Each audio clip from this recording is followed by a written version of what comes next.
कैस्यु पापी, किसी भी तरह का कोई भी पाप करने वाला हो, यदि उसने आजीवन वृंदावन वास का नियम ले लिया, मैं श्री धाम वृंदावन से अब नहीं जाऊंगा, तो बिना किसी प्रयास के उसे जुगल सरकार के सहचरी भाव पद की प्राप्ति होगी। उसे चाहे निज मंत्र मिला हो या ना मिला हो, बात भी समझ लो। उसी समय इन्होंने प्रश्न किया था, महाराज जी इसमें लिखा है जुगल की सहचरी भाव की प्राप्ति, तो फिर अगर निज मंत्र नहीं मिला, दीक्षा नहीं लिए तो हम कहा तो भी एक होता है परंपरागत जाना, एक होता है गिफ्ट देना। गिफ्ट में प्रियालाल हमारी स्वामिनी के रूप में मिलेंगे और हम उनकी सहचरी की सेवा। एक बार मानसरोवर में पूज्य गुरुदेव भगवान ने कहा कि वृंदावन में यदि कोई पक्षी भी उड़ के आ जाता है तो सहचरी भाव को प्राप्त हो जाता है। तो उस पक्षी को किसने निज मंत्र दिया, उस पक्षी को किसने दीक्षा दी? ये धाम का प्रभाव है। तो अपने लोग बड़े भाग्यशाली हैं, ऐसा कह सकते हैं कि हम सब बड़े भाग्यशाली हैं। हमें प्रियाजू ने भटकने वाले संसार से हटाकर अपने धाम में रखा।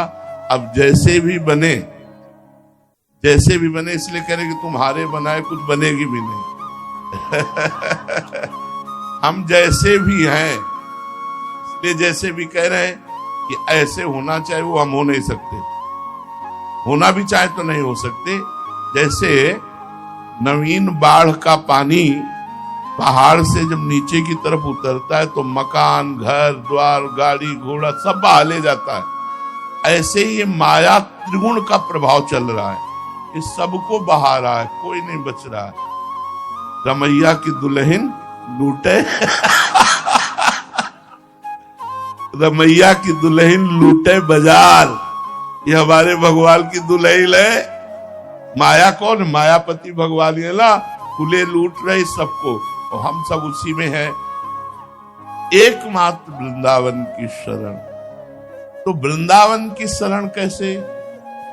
हमें तो आज तक जैसा अनुभव हुआ कि बिना किसी वृंदावन वासी की कृपा के वृंदावन वास हो ही नहीं सकता।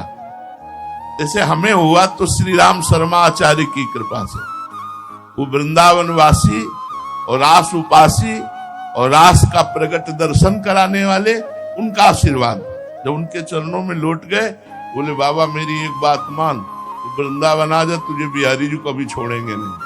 बस वो गुरु मंत्र हमारे जीवन में हमको वृंदावन लाया। और आपको कौन लाया? आप देख ही नहीं। अगर आप आए हो तो कहां से कैसे आए हो? कहीं ना कहीं वृंदावन के रसिकों की वाणी गई और आपको लाई। तो बस पड़े रहो, पड़े रहो।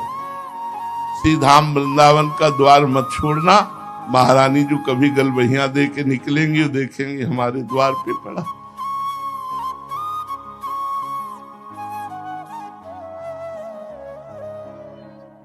का भरोसा है। साधना करो, क्या साधना करो? मन अलग जा रहा है, इंद्रियां अलग जा रही, तन अलग, तो हम क्या साधना करें? हम बस यही कि जैसे द्वार में पड़े हैं, कभी बड़े हैं, कभी निकलेंगे, देखेंगे कि हमारे द्वार पे पड़ा है, कभी कृपा करते। ये आचार्य और गुरुजनों के द्वारा प्रकाशित किया हुआ मार्ग है। इसमें हम जो जुड़े हैं, ये निश्चित वहीं हमें पहुंचना है। बस धैर्य पूर्वक रहें और इधर उधर जो मन की वृत्ति जाती है उसे थोड़ा समेटने की कोशिश करें। कोशिश करें कह रहे हैं, समेट ले वैसा हम नहीं कह रहे, समेटने की कोशिश करें।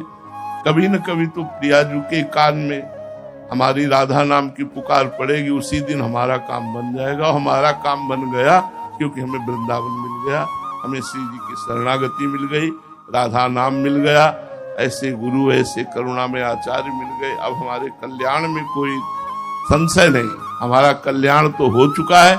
अब हमें श्री जी की सेवा में पहुंचना है।